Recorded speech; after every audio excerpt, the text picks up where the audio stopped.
तो surface chemistry में आज हम लोग पढ़ने वाले हैं कोलॉइड्स के बारे में। इसको हम लोग कोलॉइडल सिस्टम भी कहते हैं और कभी कभी कोलॉइडल सॉल्यूशन भी कहते हैं। ये कोलॉइड क्या होता है? कोलॉइड बेसिकली एक हेट्रोजीनियस सिस्टम है।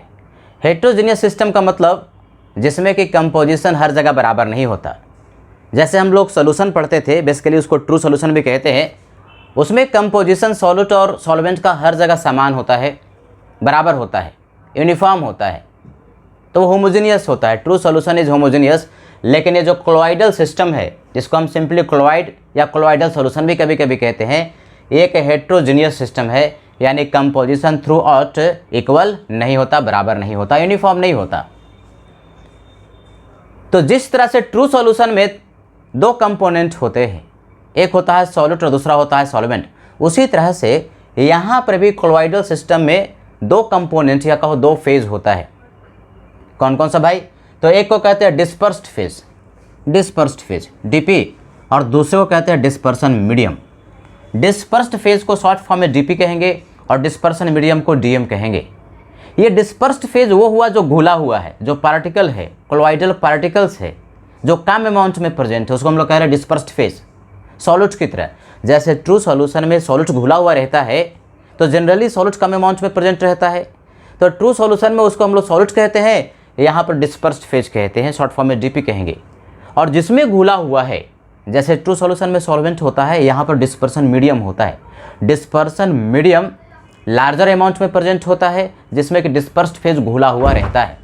तो डिस्पर्सन मीडियम और डिस्पर्स्ड फेज समझ में आया। डिस्पर्सन मीडियम बिल्कुल सॉल्वेंट की तरह मानो, और डिस्पर्स्ड फेज जो है वो आपका सॉल्यूट पार्टिकल की तरह है। डिस्पर्स्ड फेज जो है स्मॉल क्वांटिटी में प्रेजेंट है और डिस्पर्सन मीडियम लार्जर क्वांटिटी में प्रेजेंट होता है। तो दोनों को मिला करके डिस्पर्स्ड फेज और डिस्पर्सन मीडियम को मिला करके कोलॉइडल सिस्टम बनता है, या कभी कभी हम लोग कोलॉइडल सॉल्यूशन भी कहते हैं, है कि नहीं?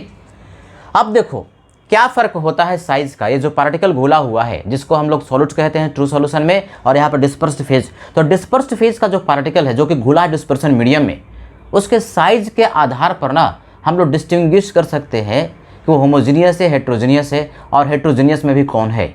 देखो भाई याद रखना, खास करके ये वाला, ये जो कोलॉइडल पार्टिकल है, कोलॉइडल पार्टिकल का साइज़ का मतलब क्या? डायमीटर। पार्टिकल का जो डायमीटर होगा वो 1 नैनोमीटर से 1000 नैनोमीटर के बीच में होता है। याद कर लेना, ये क्वेश्चन बहुत ज़्यादा पूछता है। कोलॉइडल पार्टिकल का साइज का मतलब क्या? डायमीटर का जो रेंज होता है 1 नैनोमीटर से 1000 नैनोमीटर के बीच में होता है। और यदि साइज, पार्टिकल का साइज जो कि घुला हुआ है, जिसको हम लोग ट्रू सॉल्यूशन में सॉल्यूट भी कहते हैं, उसका साइज यदि 1 नैनोमीटर से कम है तो ट्रू सॉल्यूशन होता है। ट्रू सॉल्यूशन होमोजीनियस होता है। कोलॉइडल सिस्टम ये हेट्रोजीनियस है। और यही 1000 नैनोमीटर से भी साइज पार्टिकल का बड़ा हो गया तो उसको हम लोग सस्पेंशन कहते हैं, है कि नहीं? तो ये साइज आपको याद कर लेना है।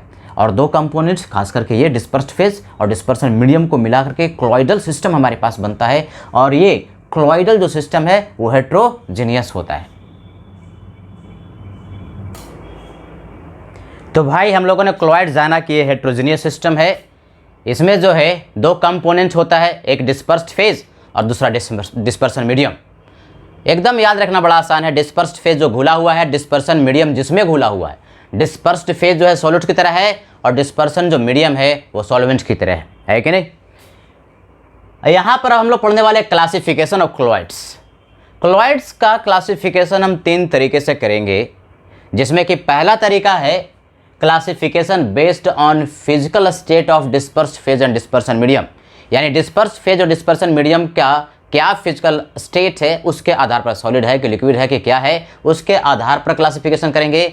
और दूसरा जो क्लासिफिकेशन होगा वो होगा based on affinity between dispersed phase and dispersion medium. और एक और तीसरा भी क्लासिफिकेशन होगा, एक एक करके लेंगे। तीसरा क्लासिफिकेशन होगा based on properties of dispersed phase, nature of dispersed phase, है कि नहीं? तो हम लोग पढ़ते हैं पहला classification based on physical state of dispersed phase and dispersion medium. ये जो टेबल बना रहे हैं ना, इस टेबल को बढ़िया से देख करके, समझ करके और इसको याद कर लेना है। ये बोर्ड के लिए बहुत इंपॉर्टेंट है, बोर्ड में बहुत पूछता है, वेरी इंपॉर्टेंट फॉर बोर्ड।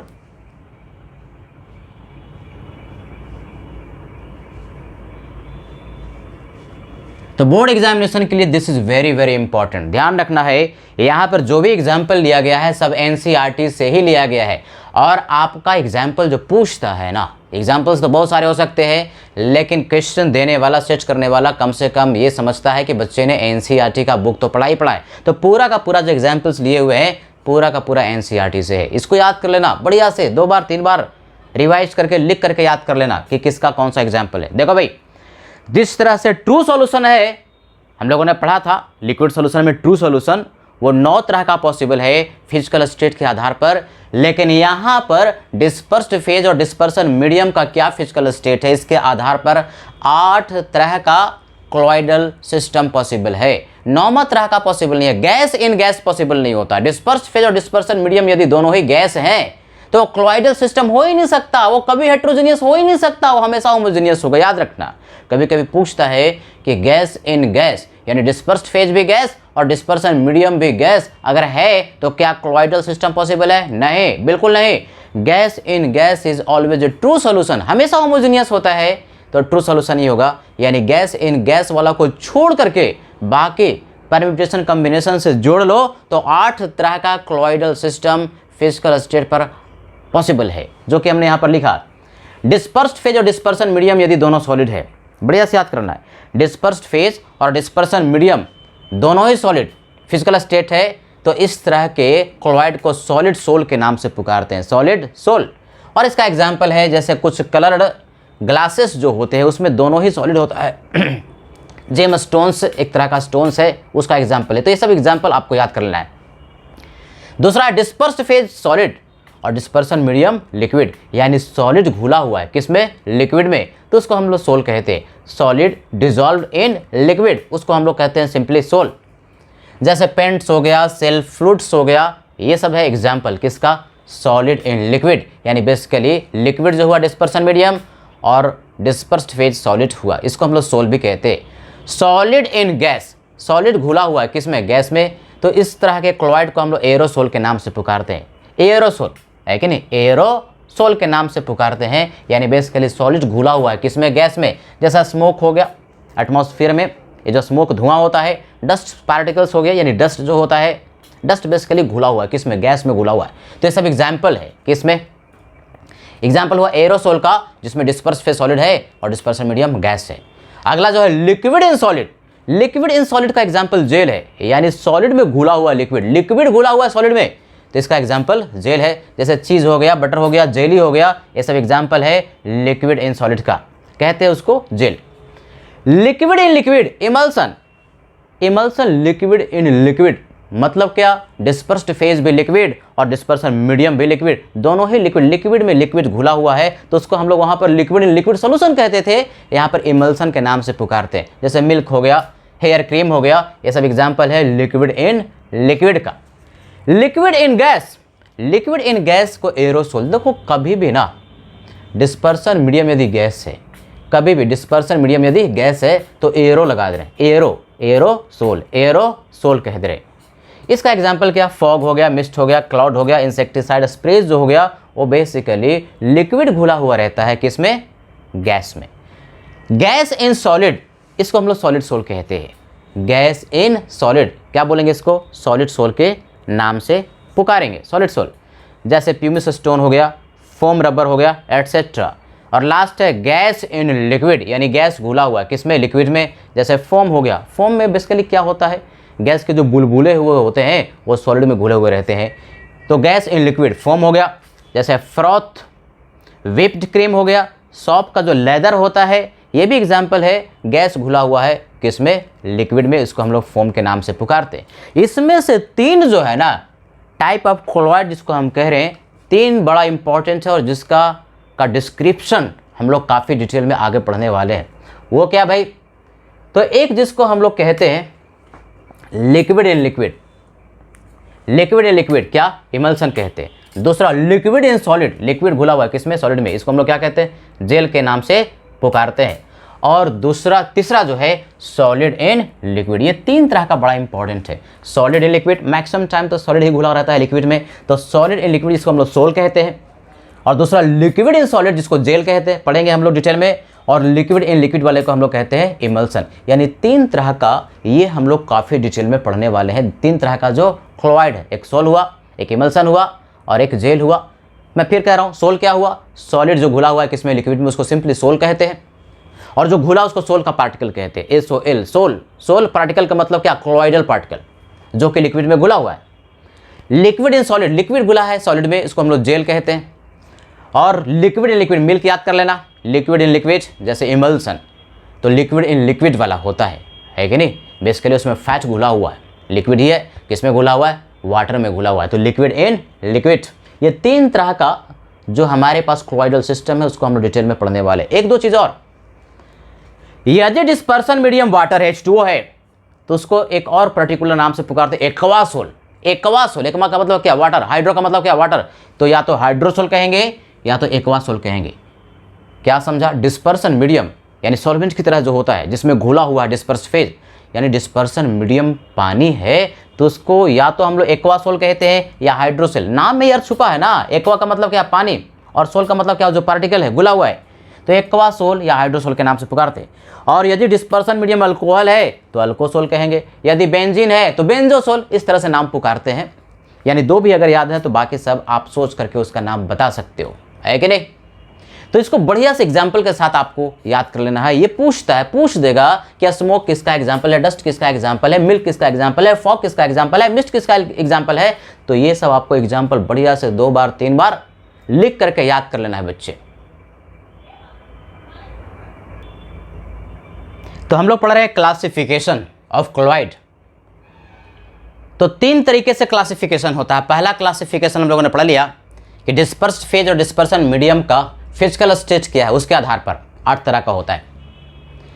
दूसरा जो क्लासिफिकेशन है that is based on affinity, that is attraction between dispersed phase and dispersion medium, यानी किस तरह का इंट्रैक्शन है डिस्पर्स्ड फेज और डिस्पर्सन मीडियम के बीच में, उसके आधार पर भी एक क्लासिफिकेशन होता है। देखो भाई, तो बेस्ड ऑन एफिनिटी मतलब क्या? Attraction between dispersed phase and dispersion medium, यानी डिस्पर्स्ड फेज और डिस्पर्सन मीडियम के आधार जो एफिनिटी है, अट्रैक्शन है, उसके आधार पर 2 तरह का क्लोराइडल सिस्टम पॉसिबल है। एक को कहते हैं लायोफिलिक क्लोराइड और दूसरा कहते हैं लायोफोबिक क्लोराइड। नाम में ही अर्थ छुपा हुआ है, बढ़िया से जिसने नाम का अर्थ समझ लिया ना उसको बढ़िया से याद रहेगा। लायोफिलिक, लायो का मतलब सॉल्वेंट, फिलिक का मतलब अट्रैक्शन, यानी जिसको सॉल्वेंट में अट्रैक्शन फील हो, सॉल्वेंट की तरफ अट्रैक्ट हो या फिर सॉल्वेंट लविंग हो, उसको कहते हैं लायोफिलिक क्लोराइड। लायोफोबिक, फोबिक का मतलब क्या? हेट करने वाला, डरने वाला, यानी जो सॉल्वेंट से डरे, सॉल्वेंट से दूर रहना चाहे, सॉल्वेंट में रहना ही चाहिए, सॉल्वेंट का फोबिया है, लायोफोबिक क्लोराइड। नाम में अर्थ छुपा हुआ है। फिलिक का मतलब अट्रैक्शन, फोबिया का मतलब डर। यानी लायोफिलिक क्लोराइड ना सॉल्वेंट लविंग होता है, सॉल्वेंट में रहना चाहता है। कितना वर्ड बढ़िया इस्तेमाल किया, सॉल्वेंट लविंग। और लायोफोबिक जो है सॉल्वेंट हेटिंग है, सॉल्वेंट को हिट करता है, भागो यहाँ से, हम तुम्हारे साथ नहीं रहेंगे, इस तरह का चीज़। और यदि यही डिस्पर्सन मीडियम मतलब जिसमें घुला हुआ है, डिस्पर्सन मीडियम पानी होता है ना, तो लायोफिलिक को कहते हैं हाइड्रोफिलिक। बस लायो का जहाँ पर हाइड्रो हो गया, लायो का जहाँ पर हाइड्रो, और लायोफोबिक को कहेंगे हाइड्रोफोबिक, है कि नहीं? यानी वाटर यदि डिस्पर्सन मीडियम है तो लायोफिलिक वाला हाइड्रोफिलिक कहलाएगा और लायोफोबिक वाला हाइड्रोफोबिक कहलाएगा। पहला डिफरेंस तो ये हुआ। दूसरा है रिवर्सिबल। ये लायोफिलिक वाला जो हमारे पास क्लोराइडल सिस्टम होता है रिवर्सिबल। रिवर्सिबल का मतलब क्या? रिवर्सिबल का मतलब ये हुआ कि एक बार क्लोराइडल सिस्टम बन गया तो उसमें डिस्पर्स्ड फेज और डिस्पर्सन मीडियम को हम अलग अलग भी कर सकते हैं, तो ये रिवर्सिबल है। लेकिन लायोफोबिक वाला रिवर्सिबल नहीं, इरिवर्सिबल है। एक बार यदि आपका क्लोराइडल सिस्टम लायोफोबिक वाला बन गया तो फिर उसको हम अलग अलग नहीं कर सकते, यानी इरिवर्सिबल होता है, ये कह रहा है। तीसरा कहता है इजिली प्रिपेयर्ड बाय शेकिंग और वार्मिंग डिस्पर्स्ड फेज। डीपी का मतलब डिस्पर्स्ड फेज एंड डीएम का मतलब डिस्पर्सन मीडियम। यानी कि लायोफिलिक क्लोराइड को प्रिपेयर करना बहुत आसान है। बस क्या करना है, डिस्पर्स्ड फेज और डिस्पर्सन मीडियम को मिला दो, शेक करो, थोड़ा गर्म कर दो, तैयार हो जाता है। बहुत आसान है प्रिपेयर करना। It does not require any stabiliser, यानी कि इसको बनाने के लिए और स्टेबल रखने के लिए अलग से कोई और सब्सटेंस की रिक्वायरमेंट नहीं होती, स्टेबल करने के लिए स्टेबलाइजर की रिक्वायरमेंट नहीं होती। लेकिन लायोफोबिक को सिंपली शेक और वार्म करने से तैयार नहीं होता, बल्कि इसके लिए स्पेशल कुछ मेथड्स हैं, उन मेथड्स को हम लोग पढ़ेंगे। लायोफोबिक क्लोराइड को प्रिपेयर करने के लिए स्पेशल मेथड्स है और जब ये बनता है तो उसको स्टेबल रखने के लिए स्टेबलाइजर की भी रिक्वायरमेंट होती है कि नहीं। Addition of stabiliser is essential for its stability. बिना स्टेबलाइजर का ये आपका स्टेबल नहीं रहता। चलो और भाई क्या पॉइंट है, लायोफिलिक रहना ही चाह रहा है सॉल्वेंट में, जो सॉल्वेंट से प्यार करता है, सॉल्वेंट से में रहना चाहता है तो बहुत स्टेबल होगा, सीधी सी बात है। तो ये लिखा stable in dispersion medium due to high solvation, यानी इसका जो सॉल्वेशन होता है ना बहुत ज़्यादा। लायोफिलिक क्लोइडल जो पार्टिकल्स होते हैं यानी डिस्पर्स्ड फेज का जो पार्टिकल होता है डिस्पर्सन मीडियम में जब जाता है तो सॉल्वेशन बहुत ज़्यादा होता है।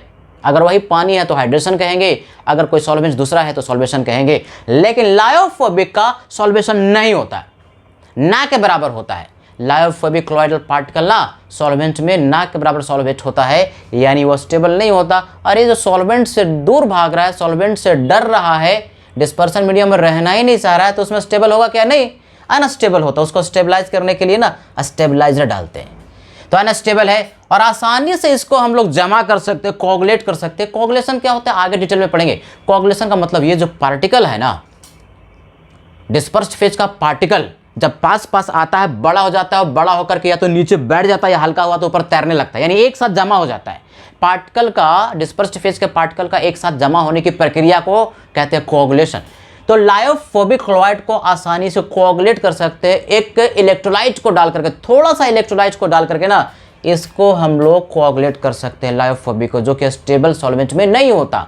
कोगुलेशन कैसे होता है और किस तरह से प्रेसिपिटेशन या कोगुलेशन की प्रक्रिया होती है वो आगे पढ़ेंगे। यहाँ सिर्फ डिफरेंस थोड़ा सा देख रहे हैं। और क्या भाई,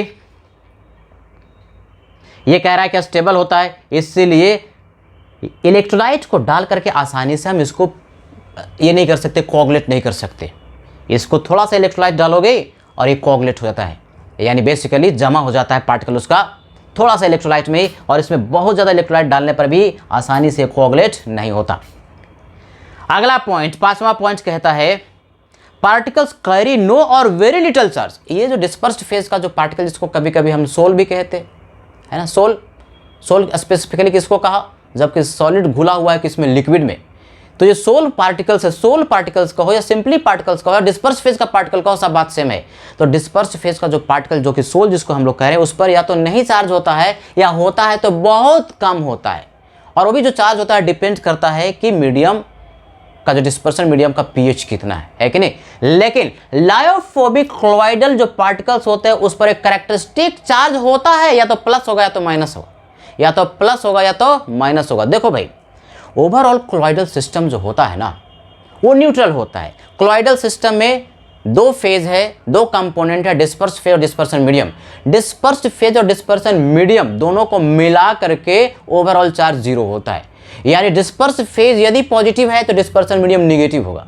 तो डिस्पर्स्ड फेज पर यदि चार्ज है तो डिस्पर्सन मीडियम पर भी होगा। डिस्पर्स्ड फेज यदि पॉजिटिव है तो डिस्पर्सन मीडियम क्या होगा, नेगेटिव होगा। और अगर डिस्पर्स्ड फेज नेगेटिव है तो डिस्पर्सन मीडियम पॉजिटिव होगा। ओवरऑल क्लोइडल सिस्टम न्यूट्रल होता है। लेकिन यहां हम ये कह रहे हैं कि ये जो पार्टिकल है, डिस्पर्स्ड फेज का पार्टिकल, लायोफिलिक क्लोराइड पर या तो उस पर कोई चार्ज होता ही नहीं, न्यूट्रल होता है, या होता भी है तो बहुत कम होता है। लेकिन लायोफोबिक क्लोराइडल पार्टिकल पर कैरेक्टरिस्टिक चार्ज होता ही होता है, या तो पॉजिटिव चार्ज होगा या तो नेगेटिव चार्ज होगा, है कि नहीं। अगला विस्कोसिटी की बात करता है। विस्कोसिटी लायोफिलिक में कहता है कि अब जो तुम्हारे पास क्लोइडल सिस्टम बना उसकी जो विस्कोसिटी है मच हायर होता है। किससे, ये जो डिस्पर्सन मीडियम का विस्कोसिटी के रिस्पेक्ट में अब जो क्लोइडल सिस्टम बना उसका विस्कोसिटी मीडियम से बहुत ज़्यादा होता है। लेकिन लायोफोबिक वाला केस में क्लोइडल सिस्टम का विस्कोसिटी और मीडियम का विस्कोसिटी ऑलमोस्ट सेम होता है, नियरली सेम होता है। तो ये सब पॉइंट्स बढ़िया से आपको याद कर लेना है, बार बार इसको पढ़ना, सब याद हो जाता है। तो अगला जो डिफरेंस है लायोफिलिक और लायोफोबिक क्लोराइड के बीच में वो है सरफेस टेंशन का। सरफेस टेंशन कहता ये है कि लायोफिलिक में अब जो क्लोइडल सिस्टम बना उसका सरफेस टेंशन मीडियम के सरफेस टेंशन से कम होता है। Surface tension is usually less than the medium. लेकिन लायोफोबिक में सरफेस टेंशन का वैल्यू क्लोइडल सिस्टम का और मीडियम का नियरली सेम होता है। Next point, the particles may or may not migrate in an electric field. अभी थोड़ी देर पहले बताया था कि ये जो सोल पार्टिकल्स होता है, डिस्पर्स फेज का जो पार्टिकल्स होता है लायोफिलिक वाला, उस पर या तो चार्ज नहीं होता है या तो होता भी है तो बहुत कम होता है। तो चूंकि चार्ज नहीं है तो इलेक्ट्रिक फील्ड में माइग्रेट नहीं करेगा, और यदि चार्ज बहुत थोड़ा है तो थोड़ा सा माइग्रेशन होगा। यही लिखा है कि पार्टिकल्स, सोल पार्टिकल्स जो होते हैं, सोल पार्टिकल्स समझ में आया ना, बार बार हम सोल पार्टिकल्स कहें, पार्टिकल्स कहें, सोल पार्टिकल्स कहें या डिस्पर्स्ड फेज का पार्टिकल्स कहें, सब बात सेम है। तो डिस्पर्स्ड फेज का पार्टिकल्स या तो इलेक्ट्रिक फील्ड में मूव नहीं करेगा या तो मूव करेगा तो बहुत कम मूव करेगा, क्योंकि उस पर या तो चार्ज नहीं है या है भी तो बहुत थोड़ा है। लेकिन लायोफोबिक पर तो कैरेक्टरिस्टिक चार्ज होता है, या तो पॉजिटिव होता है या तो निगेटिव होता है, तो इलेक्ट्रिक फील्ड में अच्छा खासा मूव करेगा। पार्टिकल्स माइग्रेट का मतलब मूव किसमें, इलेक्ट्रिक फील्ड में। क्यों? क्योंकि उस पर कैरेक्टरिस्टिक चार्ज होता है, या तो प्लस या तो माइनस, या तो कैथोड की तरफ मूव करेगा या तो एनोड की तरफ मूव करेगा। साइज की बात करते हैं, लायोफिलिक क्लोराइड जो है ना, इसका साइज लायोफोबिक से छोटा होता है।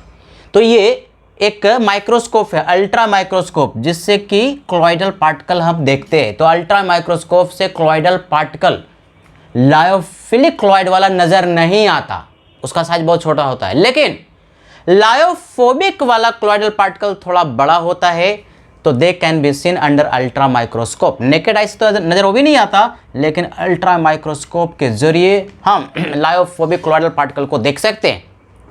याद रखना है, ये टिंडॉल इफेक्ट, ये हम लोग पढ़ेंगे जब प्रॉपर्टीज पढ़ेंगे क्लोराइडल सॉल्यूशन का। लाइट की प्रॉपर्टी होती है, अभी समझ में नहीं आएगा, अभी सब याद कर लेना है, आगे जब पढ़ेंगे तो समझ में आएगा टिंडॉल इफेक्ट क्या होता है।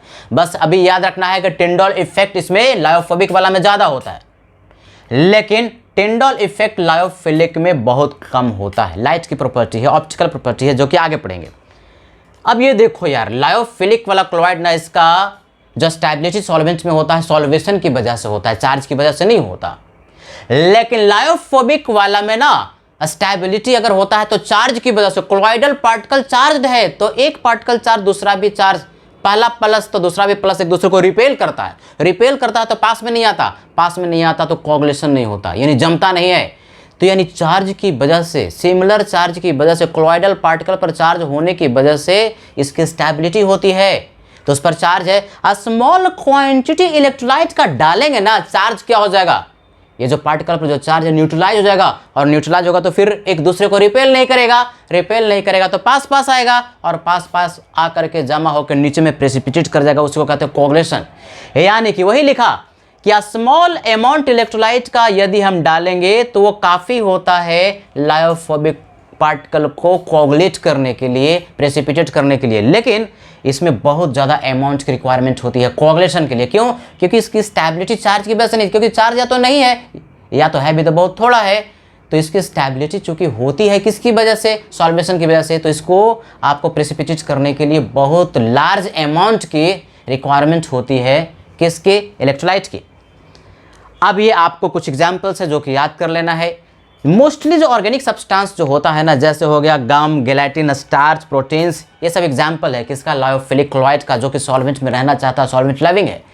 और ये जो इनऑर्गेनिक सब्सटेंस जैसे मेटल्स हो गए, सल्फाइड्स हो गया, ऑक्साइड्स हो गया, जैसे गोल्ड हो गया, सल्फर हो गया, है कि आर्सेनिक सल्फाइड हो गया, तो ये सब इनऑर्गेनिक जो सब्सटेंस होते हैं, मेटल सोल्स हो गया, सल्फाइड्स, ऑक्साइड्स, ये सब एग्जाम्पल्स हैं किसका, लायोफोबिक क्लोराइड्स का। तो ये सब 2 बार 3 बार 4 बार पढ़ लेना, रिवाइज कर लेना, खुद से एक बार लिख लेना, तो आपको सारे एग्जाम्पल बढ़िया से याद हो जाएगा। और तो कुछ है ही नहीं, कुछ तो इसके नाम में ही समाया हुआ अर्थ है फिलिक। फिलिक का मतलब अट्रैक्शन, और फोबिया का मतलब डर, सॉल्वेंट से दूर भागने वाला, सॉल्वेंट में रहने वाला। इसमें सॉल्वेशन बहुत ज़्यादा, इसमें सॉल्वेशन नहीं, इस पर चार्ज बहुत ज़्यादा, इसमें चार्ज या तो ना है या तो बहुत थोड़ा है। इलेक्ट्रिक फील्ड में बहुत कम घूमेगा, बहुत कम माइग्रेट करेगा या तो नहीं करेगा, और ये बहुत ज़्यादा करेगा क्योंकि इस पर चार्ज है। इसको जमा करने के लिए, कोआगुलेट करने के लिए बहुत ज़्यादा इलेक्ट्रोलाइट की रिक्वायरमेंट नहीं होती, कम ही इलेक्ट्रोलाइट में होता है, लेकिन इसको कोआगुलेट करने के लिए लार्ज क्वांटिटी ऑफ इलेक्ट्रोलाइट की रिक्वायरमेंट होती है। ये हम नेकेड आई से इसको भी नहीं देख सकते, इसको भी नहीं, लेकिन अल्ट्रा माइक्रोस्कोप से भी इसको नहीं देख सकते। इसके पार्टिकल को अल्ट्रा माइक्रोस्कोप से हम देख सकते, ये सब लिखा हुआ है, बार बार पढ़ना। अल्ट्रा माइक्रोस्कोप से इसको देख सकते, इसको हम लोग नहीं देख सकते, है कि नहीं। टिंडॉल इफेक्ट इसमें बहुत कम होता है, इसका साइज बड़ा है, इसलिए टिंडॉल इफेक्ट इसमें ज़्यादा होता है। टिंडॉल इफेक्ट होता क्या है वो हम लोग प्रॉपर्टीज में आगे पढ़ने वाले हैं। तो तीसरा जो क्लासिफिकेशन है, it is based on type of particles of dispersed phase. यानी डिस्पर्स फेज का जो पार्टिकल उसका टाइप कैसा है। तो इसके आधार पर 3 तरह का क्लोइडल सिस्टम पाया जाता है। पहला जो है मल्टी मॉलिक्यूलर क्लोराइड, देखो नाम में अर्थ छुपा हुआ है, जिसने बढ़िया से नाम को समझ लिया ना, उसका अर्थ को समझ लिया, समझ लो कि उसको क्लोइडल सिस्टम के बारे में जानकारी हो गई।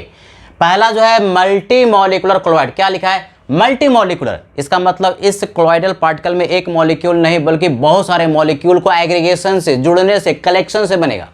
मल्टी मॉलिक्यूलर क्लोराइड में होता क्या है कि बहुत छोटे छोटे स्मॉल पार्टिकल जमा हो जाते हैं एक जगह, और अब जो बड़ा पार्टिकल बना उसका साइज क्लोइडल पार्टिकल के कंपेरेबल हो जाता है, उसको कहते हैं मल्टी मॉलिक्यूलर क्लोराइड। जैसे सल्फर का क्लोराइड जो होता है, एसिड जो मॉलिक्यूल्स होता है सल्फर का थाउजेंड्स है, उससे भी ज़्यादा बहुत छोटे पार्टिकल होते हैं, आपस में जुड़ जाते हैं, एग्रीगेट हो जाते हैं, जमा हो जाते हैं, और जमा होकर के अब जो है कलेक्शन ऑफ पार्टिकल का साइज क्लोइडल पार्टिकल के साइज के कंपेरेबल हो जाता है। तो इस तरह से जो निर्माण होता है क्लोइडल सिस्टम का, उसको कहते हैं मल्टी मॉलिक्यूलर क्लोराइड, है कि नहीं। बहुत छोटे छोटे पार्टिकल, छोटे छोटे पार्टिकल थे तो बहुत छोटा था, थाउजेंड्स या उससे भी ज़्यादा, और पास में आकर के सबको मिला करके साइज हो गया बड़ा, क्लोइडल पार्टिकल के साइज का कंपेरेबल हो गया, उसको कहते हैं मल्टी मॉलिक्यूलर क्लोराइड। वही लिखा जैसे गोल्ड का पार्टिकल बहुत छोटा छोटा था, पास में आ गया बड़ा हो गया,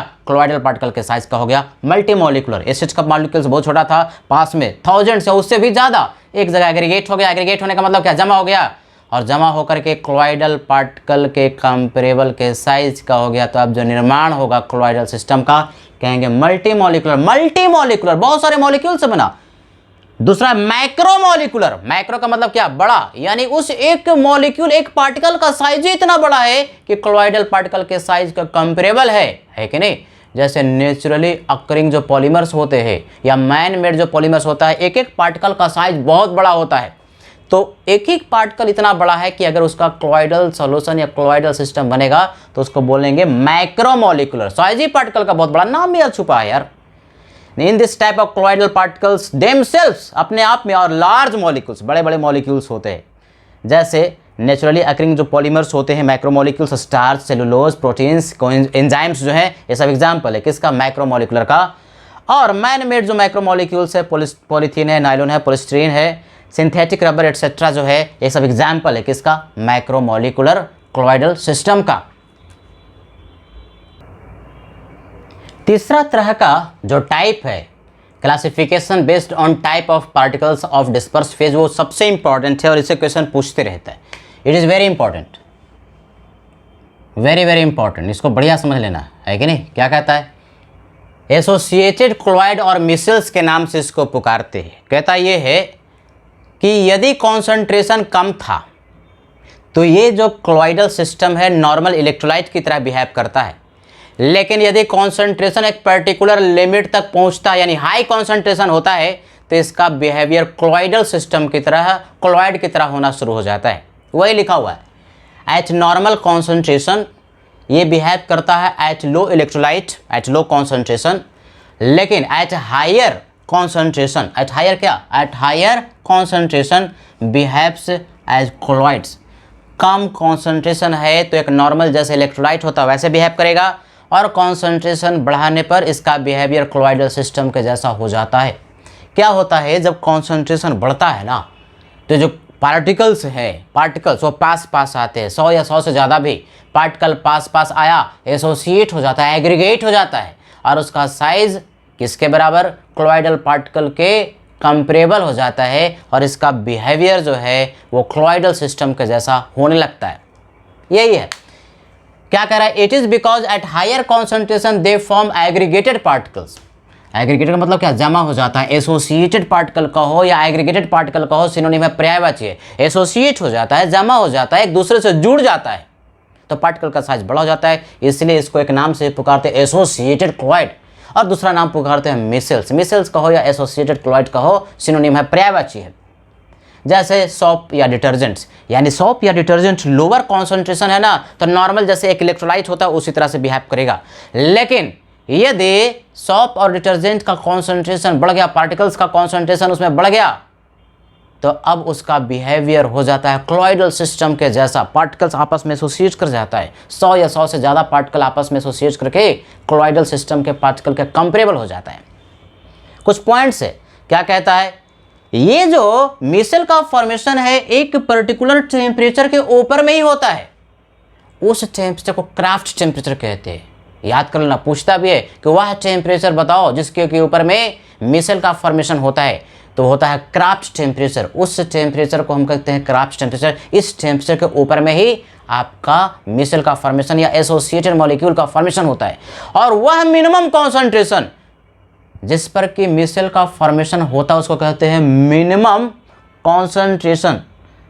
ये देखो CMC, क्रिटिकल मिनिमम कॉन्सेंट्रेशन। क्या पुकारते हैं? Critical micelle concentration. Critical micelle concentration, वह मिनिमम कॉन्सेंट्रेशन जहां पर कि निर्माण होता है किसका? एसोसिएटेड क्लोराइड मिसेल का, उसको कहते हैं critical micelle concentration, CMC, critical micelle concentration. ये बार बार पढ़ने से सब चीज़ याद हो जाता है। तो टेम्परेचर जिसके ऊपर में बनता है क्राफ्ट टेम्परेचर, और मिनिमम कॉन्सेंट्रेशन जहां पर कि इसका फॉर्मेशन होगा उस पर्टिकुलर कॉन्सेंट्रेशन को CMC, क्रिटिकल मिसेल कॉन्सेंट्रेशन के नाम से पुकारते हैं।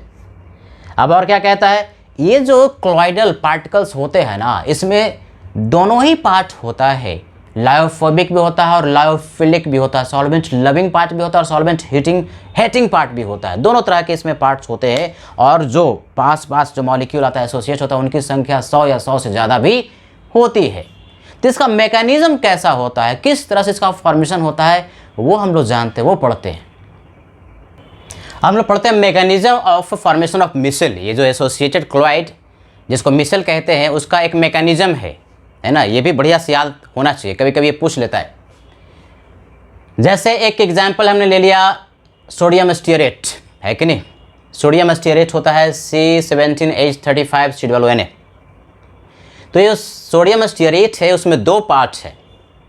एक तो हाइड्रोकार्बन वाला पार्ट C17H35, ये हाइड्रोकार्बन टेल कहलाता है।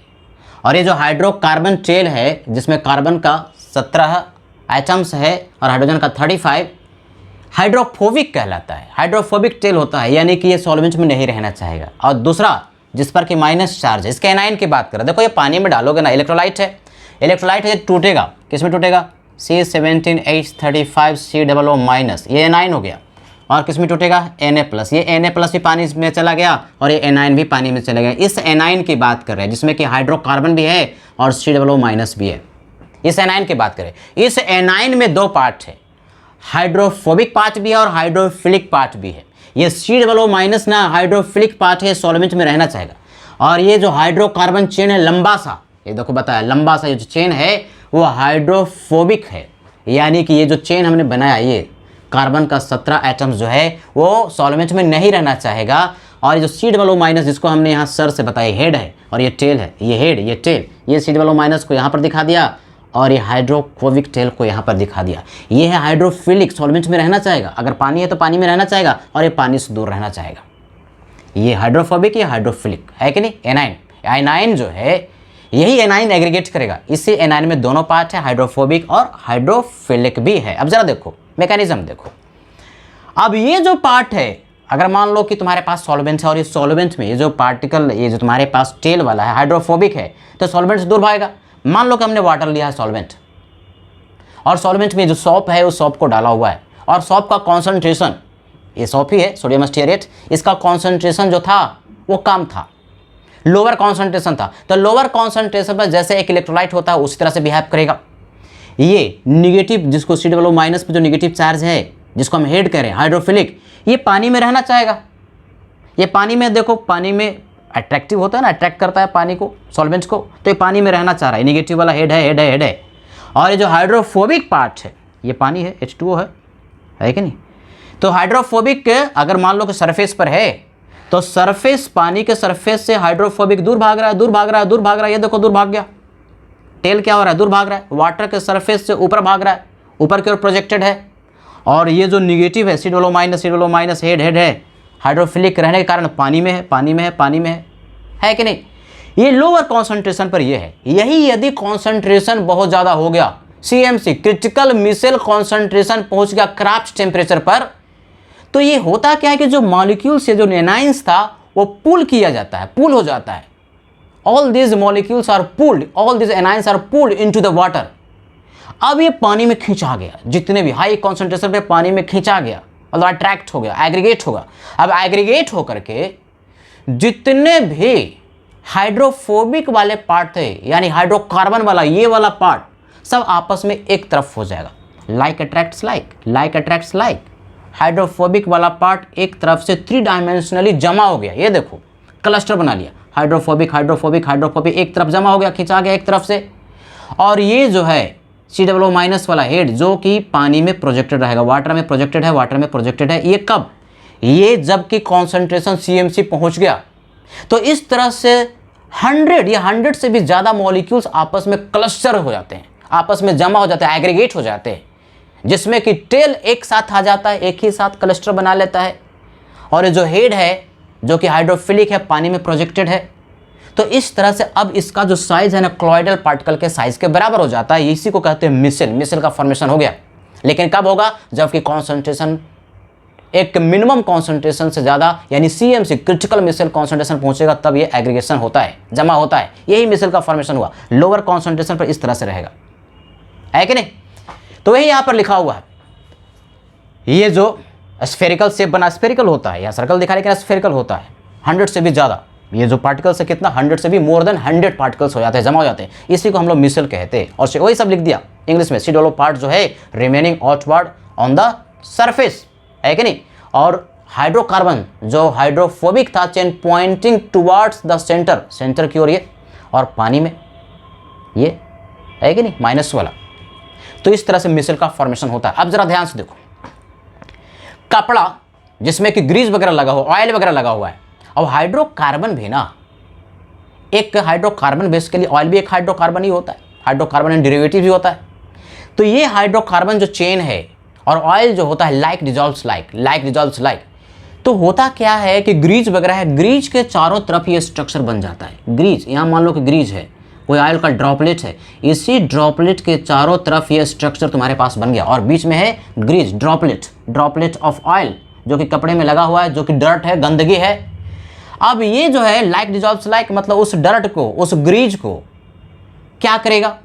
ये पकड़ लेगा। वो भी नॉन पोलर है, देखो ये नॉन पोलर है और ग्रीज भी नॉन पोलर है। Non polar attracts non polar, non polar dissolves non polar. और ये जो निगेटिव वाला पार्ट है कहाँ रहेगा? वाटर, वाटर कैसा है? Polar, polar dissolves polar, like dissolves like वाले सिद्धांत पे चलता है।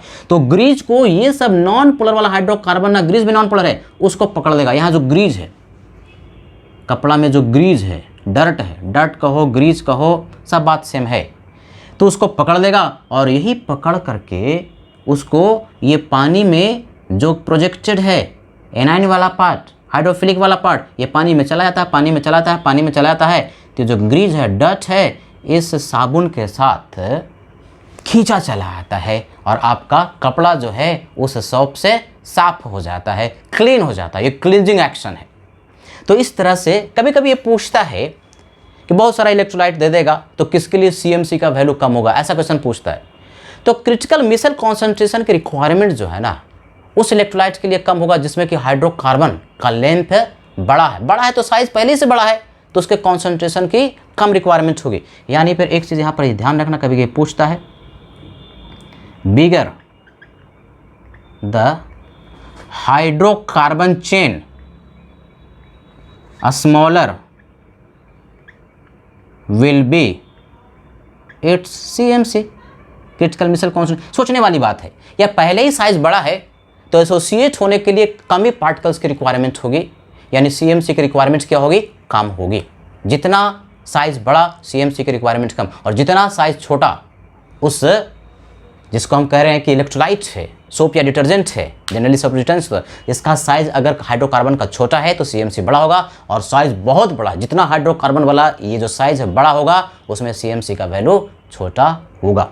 ठीक है भाई, तो ये आज हम लोगों ने पढ़ लिया type of chlorides based on 3 classification. इसको बार बार रिवाइज कीजिए। ये जो आपकी थ्योरी है ना, किसका? क्लोराइडल सिस्टम का, ये पूरा सरफेस केमिस्ट्री का बिल्कुल थ्योरेटिकल है, बार बार पढ़ना पड़ेगा। देखो मैं पहले लिखता हूँ, लिखने में मुझे आधा घंटा लगता है, और फिर मैं समझाता हूँ। यानी ये बिल्कुल थ्योरेटिकल टॉपिक है जिसको कि बार बार आपको पढ़ना पड़ेगा और दिमाग में बैठाना पड़ेगा, बार बार पढ़ने से आपको याद हो जाएगा। यानी कहो तो ये सबसे आसान, सबसे मुश्किल भी है, अगर नहीं पढ़ोगे तो नहीं याद रहेगा। ये बार बार रिविजन के लिए टॉपिक है कि नहीं? तो ठीक है, आशा करते हैं इसको आप बढ़िया से पढ़ेंगे।